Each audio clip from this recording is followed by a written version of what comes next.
Ayun na po. Tapos na po tayo sa header ng asintada. Mga idol, ito na lang poste ang ating buhusan. Oh. Tatlong poste, isa, dalawa. Ito may buhos na mga idol. Ito wala pa. Apat.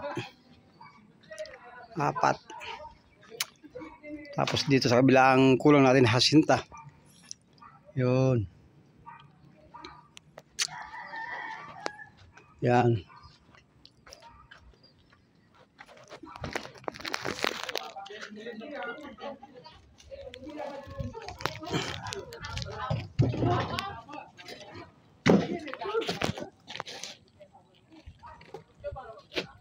Yan o mga idol. Ano na yan? Biga na yan mga idol.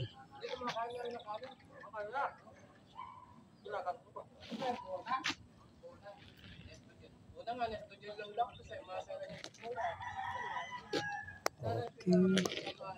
Yung kabila na yung mga idol ay kulang pang apat na patong. Yan. Thank you for watching mga idol.